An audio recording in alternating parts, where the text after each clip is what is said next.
Բարև ձեզ, առաջին ալիքի եթերում շաբաթվա սպորտն է եւ այսօր խոսելու ենք հրաձգության մասին։ Հյուրս հրաձգության Եվրոպայի Ֆեդերացիայի նախագահ Ալեքսանդր Ռատներն է, բարև ձեզ։ Բարի օր։ Այսօր մենք իհարկե մի քանի հարցեր ենք արծարծելու, բայց մինչև մեր բուն թեմային անցնելը առաջարկում եմ դիտել ընկերներից պատրաստած տեսանյութը այն մասին, թե ինչպես են հանդես գալիս հայ հրաձիգները միջազգային ասպարեզներում, հետո վերադառնանք ու զրուցենք, լավ։ Խնդրեմ։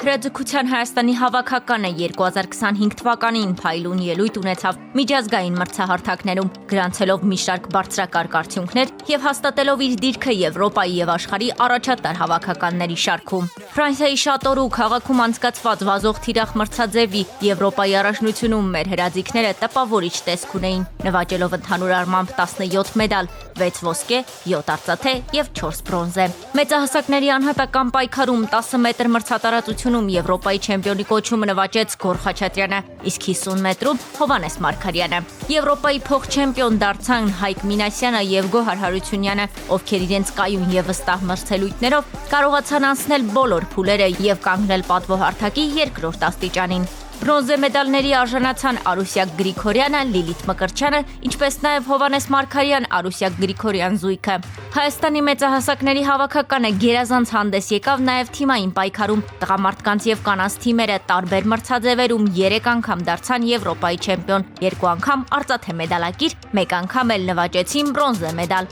Այս հաջողությունների շնորհիվ հայկական թիմը Եվրոպայի առաջնությունն ավարտեց որպես մրցաշարի ամենահաջող հավաքականներից մեկը։ Հայ հրաձիգների հաջողությունները շարունակվեցին երիտասարդների մրցապայքարում։ Այդա Ազատյանը դարձավ Եվրոպայի առաջնության հաղթող, իր տարիքային խմբում գրանցելով լավագույն արդյունքը։ Նա արծաթե մեդալ նվաճեց նաև խառը վազքի մրցաձևում, եւս մեկ անգամ ընդգծելով իր բարձր պատրաստվածությունը։ Երիտասարդների հավաքականի նորեկ Լիլիթ Մկրտչյանն էլ հաջող մասնակցեց առաջնությանը նորմալ վազք մրցաձևում արժանանալով արծաթե մեդալի։ Տարվա երկրորդ կեսին հայ հրաձիգները մասնակցեցին նաև աշխարհի ամենահեղինակավոր մրցաշարերից մեկին՝ աշխարհի գավաթի խաղարկությանը։ Չինաստանի Նիմբո քաղաքում սեպտեմբերին կայացած մրցաշարին մասնակցեց ավելի քան 300 հրաձիգ 42 երկրից։ Հայաստանը մրցաշարում ներկայացրին Բենիկ Խլղաթյանը, Էլմիրա Կարապետյանը եւ հավաքականի նորեկ Արտյոմ Գրիգորյանը։ Խլղաթյան-Կարապետյան զույգը 10 մետր օդամղի ճատրճանակի միքս մրցաձևում գրավեց 9-րդ տեղը։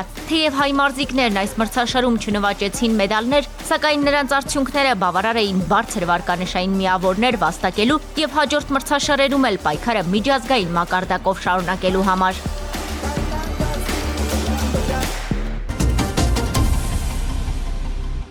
Մենք վերադառնում ենք տաղավար սիրելի բարեկամներ եւ շարունակում ենք զրուցել Ալեքսանդր Ռատների հետ։ Մարտով անցած դարի 70-ական թվականներից անմիջապես ներգրավված է եղել սպորտում եւ սերտ շփումների մեջ է եղել Խուան Անտոնիո Սամարանչի հետ եւ հենց Օլիմպիական կոմիտեի նախկին նախագահի հետ էլ առաջին անգամ ժամանել է Հայաստան, եթե չեմ սխալվում, 1993 թվականին եւ Հայաստանին քաջատեղյակ է դեռ մի քանի տասնամյակի հեռվից։ Ինչ է փոխվել ժամանակակից սպորտում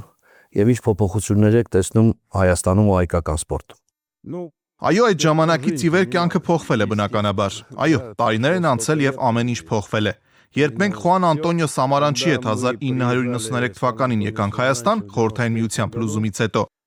երբ ձևավորվեցին անկախ պետությունները, դա բոլոր երկրների զարգացման համար հավանաբար ամենաբարդ ժամանակաշրջանն էր։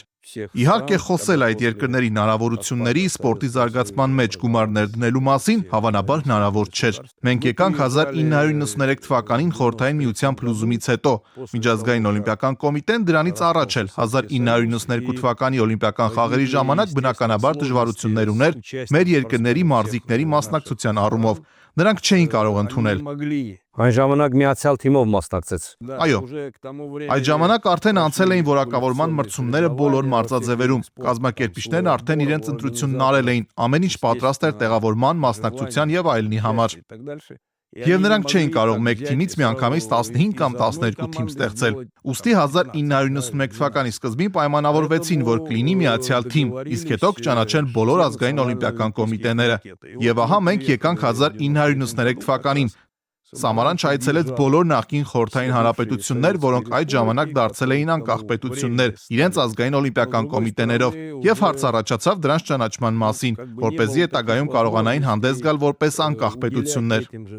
Իհարկե կրկնում եմ, դա բարդ ժամանակ էր։ Եթե խոսենք սպորտի մասին, ապա մի կողմից դեռ մնացել էին խորհրդային ժամանակաշրջանների մարզիկների, մարզիչների փորձն ու հմտությունները, բայց մյուս կողմից արդեն չկային այն հնարավորությունները, որոնք թույլ կտային նույն մարզիկներին, մարզիչներին պահպանել մարզական կառույցներն այն մակարդակով, որը նախկինում էր։ Այնպես որ իհարկե դրանք երկու տարբեր բաներ են, Հայաստանում մասնավորապես։ Ես այլ մարզաձևերի ամենամեծ մասնագետը չեմ, բայց եթե խոսենք հրաձգության մասին, իհարկե այն ինչ կա հիմա անհամեմատ ավելի լավ է, քան այն ինչ կար նախկինում։ Չնայած դրան մենք այն ժամանակ ունեցանք օլիմպիական չեմպիոն, իսկ դրանից հետո մինչև հիմա չունենք։ Ինչն է պատճառը ըստ Պատճառը կարծում եմ միայն հրաձգությունը չէ, այլ բոլոր մարզաձևերը։ Նախ մրցակցությունն է մեծացել։ Եթե խոսենք հրաձգության մասին, ես ընդհանրապես կարծում եմ, որ մրցակցությունը մեր մարզաձևում շատ ավելի մեծ է, քան ցանկացած այլ մարզաձևում։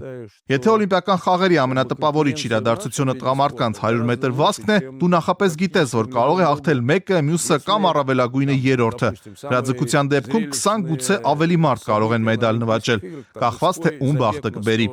Այսինքն մրցակցությունը շատ մեծ է։ Գումարած իհարկե տեխնոլոգիաների զարգացումը, մեր մարզաձևը շատ տեխնոլոգիական է, շատ բան կախված է զենքից, փամփուշտներից, գնդակներից։ Նաև նոր սերնդի դաստիարակությունը ժամանակ է պահանջում։ Մենք Չինաստանում չենք ի վերջո, եւ ընտրության հնարավորություններն այդքան մեծ չեն։ Իհարկե ռեսուրսների խնդիր է։ Իրենք ընտրության մեծ հնարավորություն ունեն, մենք չունենք։ Մենք ընդամենը մի քանի տասնյակից ենք ընտրում, այն դեպքում, երբ իրենք մի քանի միլիոնից են ընտրում։ Եվ իհարկե մտածելակերպել մի քիչ այլ է։ Արևելյան կարգապահությունը գուցե մեր կարգապահությունը չէ, եւ էլիտա մտնելը շատ դժվար է։ Չնայած Էլմիրա Կարապետյանը եւ այլ երիտասարդներ մոտենում են։ Ուստի փաստ է, որ հրաձգությունը Հայաստանում վերելք է ապրում, բայց ընդհանուր առմամբ դժվար է սպասել, որ օլիմպիական մեդալներ կամ մեդալներ անմիջապես կգան։ Եվրոպական մակարդակով Հայաստանը շատ լավ դիրք ունի, հատկապես շարժվող թիրախի պարագայում։ 10 մետր վազող թիրախ մրցաձևի Եվրոպայի վերջին առաջնությունում, որը եթե ճիշտ եմ հիշում տալինում էր, ընդհանուր թիմային հաշվարկում Հայաստանը զբաղեցրեց 3-րդ տեղը։ Չեմպիոն ունեցանք։ Կարծում եմ երկիրը կարող է շատ հպարտանալ հրաձգության ոլորտում ունեցած հաջողություններով, չգերագնահատելով հեռանկարները, որովհետև դա շատ մրցունակ մարզաձև է։ Պարոն Ռատներ, դուք հրաձգություն եկել եք բեյսբոլից, եղել եք Ռուսաստանի բեյսբոլի ֆեդերացիայի նախագահ, հետո 8 տարի գլխավոր քարտուղար, արդեն 4 տարի նախագահն եք Եվրոպայի ֆեդերացիայի, այսօր էլ ձեր ընտրություններն են, իդեպ բախտում եմ հաջողություն։ Ու դա Աստված որ եւս մի որոշակի ժամանակ շարունակեք ղեկավարել այս մարզաձևը, ինչը բերեց հրաձգություն եւ դիտարժանության առումով ինչ եք անում, որպեսզի այն ավելի տարածված դառնա, որովհետեւ այսօր ամբողջ տրամաբանությունը կառուցված է հեռուստատեսային ցուցադրության մեջ։ Մարզաձևը շատ է ցուցադրվում, ուրեմն շատ է մասսայական դառնում։ Չի ցուցադրվում, ուրեմն գործերը այնքան էլ լավ չեն։ Հովանավորներ դժվար կլինի բերելը, նոր ասպարեզներ նվաճելը։ Ինչ եք անում ավելի մասսայական դարձնելու համար։ Ինչպես եկաք եւ ինչ եք անում։ Я пришел в стрелковый спорт. Ես այսպես ասած հրաձգության բեյսբոլ մարզաձևից չեմ եկել։ Ես ամբողջ կյանքում եղել եմ օլիմպիական շարժման մեջ։ Այնպես ստացվեց, որ այո, որոշ ժամանակ եղել եմ բեյսբոլի միջազգային ֆեդերացիայում եւ նույնիսկ Ռուսաստանի ֆեդերացիայում, բայց ինչպես ասում են, կարևորը ճիշտ ժամանակին ճիշտ տեղում հայտնվելը։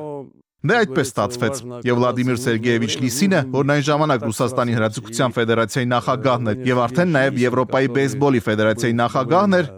ինձ ներառեց իր թիմում որպես մենեջեր, ոչ թե որպես հրաձգության սպորտի հրաձգության մասնագետ։ Եվ այդ պայծ սկսած նրա գլխավորությամբ մենք փորձել ենք եւ փորձում ենք մեր սպորտը գրավիչ դարձնել հեռուստատեսության համար, հասկանալի հեռուստադիտողի համար։ Ցավոք այսօր մեր մրցաշարերը հեռուստադիտողի համար անկեղծ լինենք, ձանձրալի են։ Եվ երբ սովորական հեռուստադիտողները, ոչ սպորտի մասնագետները հեռուստացույցով կամ գadgetներով դիտում են դրանք, իհարկե շատ դժվար են հասկանում, թե ինչ է կատարվում։ Ինչ ենք մենք արել։ Մենք առաջին հերթին ներկայացնում ենք նոր մրցութային ձևաչափեր, որոնք մեր եւ մասնակից մարզիկների կարծիքով դրամատիկ են, բավականին կարճ, հեռուստադիտողների համար հասկանալի եւ ինչպես ասում են հեռուստատեսային, այսինքն նախատեսված հեռուստադիտողի համար։ Մենք ներկայացրել ենք Եվրոպայի առաջնությունը մինչեւ 16 եւ 18 տարեկան պատանի մարզիկների համար։ Специальным форматом. Այժմ սեղանին դրված է մինչև 23 տարեկան տարիքային կատեգորիա մտցնելու առաջարկ։ Այսինքն մենք ամեն ինչ անում ենք, որպեսզի գրավենք երիտասարդ սերնդին։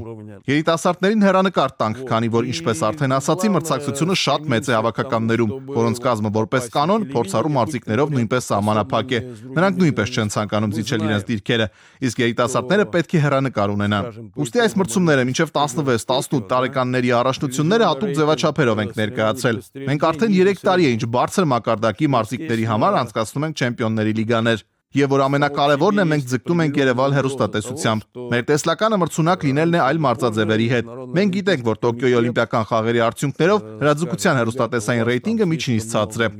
Ինքնին որոշակի սպառնալիքներ կան, որ վաղ թե ուշ միջազգային օլիմպիական կոմիտեն կասի՝ դուք շատ մեդալներ ունեք կամ շատ մարզիկներ, բայց մենք ունենք այլ նոր մարզաձևեր, որոնք դիտարժան են, որոնց մարդիկ հետևում են եւ հեռուստատեսությամբ հեշտ է հասկանալ, թե ինչ է կատարվում։ Եկեք ձեզ մի փոքր կրճատենք։ Подрежем. Հավանաբար նաև դա է պատճառը, որ վազող թիրախը դուրս եկավ օլիմպիական խաղերի ծրագրից ու այնինչ եթե լիներ մենք Հայաստանը շատ ավելի լավ հնարավորություններ կունենար օլիմպիական մեդալ նվաճել։ Ну, с движущей мишенью Դե վազող թիրախը մի փոքր այլ թեմա է։ Մեզ պետք է մրցունակ արտադրանք, որը այսպես ասած կարող է վաճառվել հեռուստատեսությանը։ Որպեսզի մրցունակ այդ արտադրանքը հետաքրքիր լինի հեռուստատեսության համար, այն պետք է գոնե հասկանալի լինի։ Հեռուստադիտողը միջին մարդը նա չի հասկանում 10.7, 10.6-ի կամ այլ բանի տարբերությունը։ Այսինքն ես կարծում եմ, որ նախ պետք է դարձնենք այնպես, ինչպես բիատլոնում է։ Կպավ թիրախին, թե ոչ։ Այդ դեպքում մարդիկ գոնե կհասկանան, թե ինչպես է աշխարհը գնում։ Հավանաբար նրանք արդեն եկել են այդ եզրակացությանը, որ եզրափակիչներում 2 հոգուց ավելի մարդ չպետք է լինի։ 4, 6 կամ 8 մարդու արդյունքին հետևելն ուղղակի անհնար է։ Следить за 4, 6 или 8, ну просто невозможно. Իդեպ նոր մրցակարգին մենք ձեզ հետ միասին հետևեցինք նաև անցած տարի Եվրոպայի առաջնության ժամանակ, որ կայացավ Հունգարիայում։ Բավական այսպես մրցունակ էր դարձել ու շատ հետաքրքիր, երբ որ դուրս թռչելով գալիս են ու վերջում մնում են 2 հոգի պայքարում են չեմպիոնի կոչման համար։ Ну да, но, конечно, достаточно понятно для зрителей. Դե այո, բայց իհարկե հեռուստադիտողի համար միանգամայն պարզ է, որ երկուսն արդեն լավ է։ Հաջորդ փուլն ամբողջությամբ կախված չէ Եվրոպայի հրաձգության կոնֆեդերացիայից, քանի որ նման մրցումների կանոններն ընդունվում են միջազգային ֆեդերացիաների կողմից։ Մենք դեռ պետք է անցնենք արդյունքը որոշելուն, օգտագործելով հեռուստադիտողի համար ավելի հասկանալի տարբերակ։ Այսինքն մենք մեր կողմից կարող ենք լրացուցիչ վարժություններ մտցնել, ինչն էլ անում ենք 10 մետրում։ Այսպես ասած, մենք միջազգային ֆեդերացիայի ճանաչած վարժություններին ավելացնում ենք մեր սեփական ձևաչափերը, որոնք հասկանալի են, դրամատիկ եւ բավական կարճ։ Իսկ մյուս կողմից մարզիկների ու ֆեդերացիայի համար մեդալներ նվաճելու հնարավորությունները մեծացնելու համար։ Վերջին հաշվով հենց մրցույթի արդյունքներն են որոշում այս կամ այն ֆեդերացիայի հաջողությունն ու այս կամ այն ֆեդերացիայի ֆինանսավորումը։ Շատ բարի, նույնիսկ կարելի է մի պահ հանգել գալ ֆուտբոլային 11 մետրանոցների տրամաբանությանը, շատ փոքրիկ թիրախ դիպավ կամ չդիպավ ու հաղթեցնա ով դիպավ։ Ну да, в определенной мере, конечно, потому что Այո, ինչ որ չափով իհարկե, որովհետև եթե վերցնենք ֆուտբոլը, ընդհանրապես այն արդեն բավականին գովազդվող ապրանք է եւ մարդիկ կարող են 90 եւ ավելի րոպե դիտել, թե ինչպես են 22 հոգի արվածում գնդակին, ու վերջում հաշիվը կարող է 0-0 լինել։ Եվ լրացուցիչ ժամանակից հետո 11 մետրանոց հարվածաշարը հավանաբար ամենադրամատիկ բանն է, որ կա։ Եթե մենք դա պրոյեկտում ենք հրաձգության սպորտի վրա, ապա մեր մարզաձևը բնականաբար այդքան տարածված չէ, որքան ֆուտբոլը։ Ոչ ոք չի նստի կես ժամ ու սպասի, որ ինչ-որ բան պետք է կատարվի։ Մինչև եզրափակիչ 2-3 հոգի հասնի, ինչպես հիմա է, մոտ կես ժամ անցնում է, բայց մեր ժամանակներում ով կես ժամ կդիտի մի բան, որը չի հասկանում։ Վիճակագրությունը ցույց է տալիս հիմնականում երիտասարդները, եթե 1 րոպե անց դա իրենց այլևս չի հետաքրքրում, անմիջապես անցնում են մեկ այլ բանի։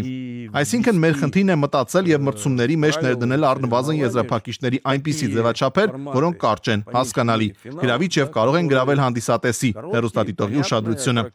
Ընդհանուր առմամբ մենք արդեն դա անում ենք։ В общем, мы это делаем уже. Շատ բարի, կարծում եմ, որ ձեր այդ երևակայությունը թույլ կտա ի վերջո գալ այնպիսի ֆորմատի, այնպիսի հանգուցալուծման, որ ասենք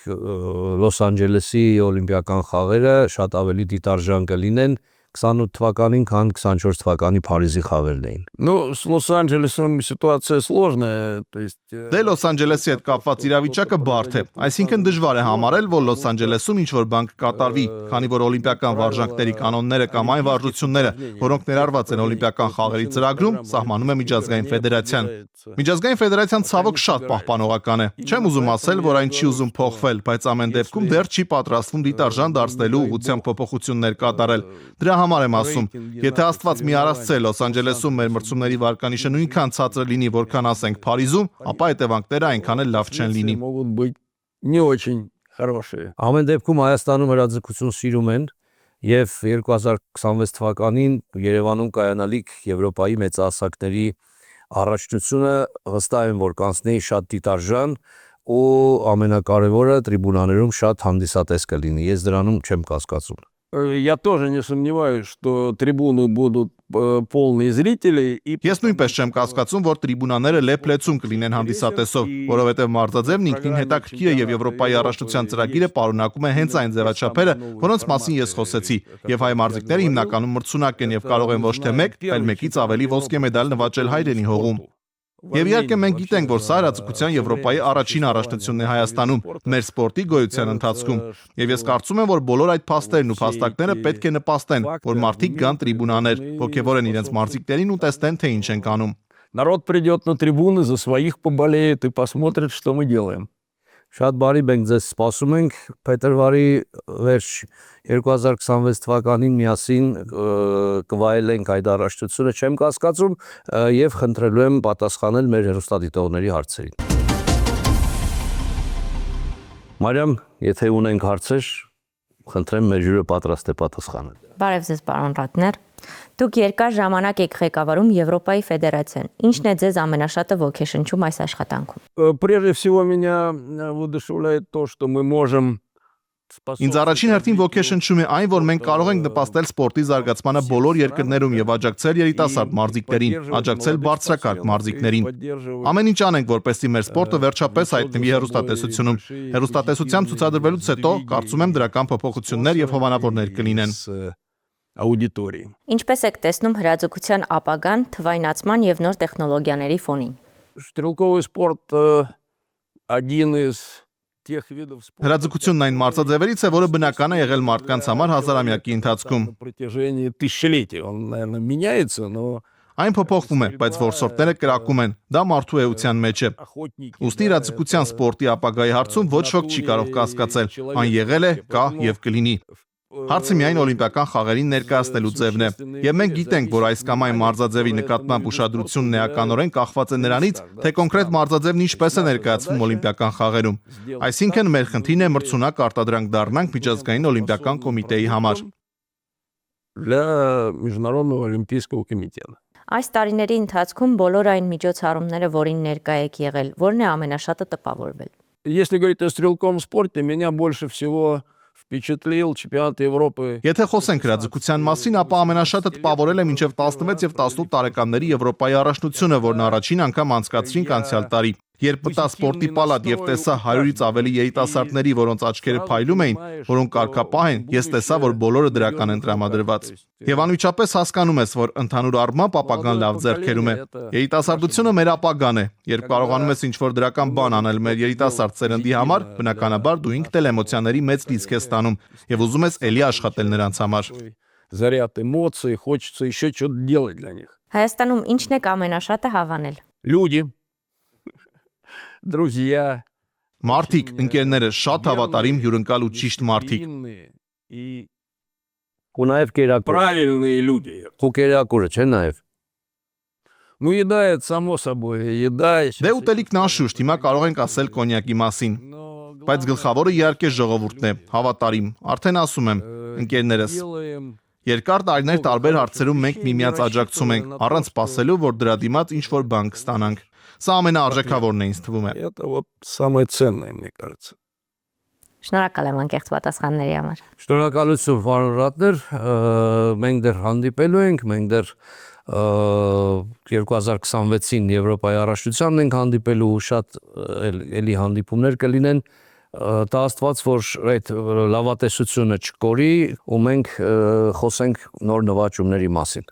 И мы проговорим про новые достижения, в том числе... Խոսենք նոր ձեռքբերումների մասին, այդ թվում հայ մարզիկների։ Շնորհակալություն հանդիպման համար եւ վստահ եմ, որ մենք կհանդիպենք փետրվարի վերջին կամ մարտի սկզբին Եվրոպայի առաջնությունում։ Բոլորին հրավիրում եմ։ И всех приглашают туда. Շնորհակալություն, ցելի բարեկամներ, հյուրս հրաձգության Եվրոպական ասոցիացիայի նախագահ Ալեքսանդր Ռատներն էր, ցտեսություն եւ ամենայն բարիք ձեզ։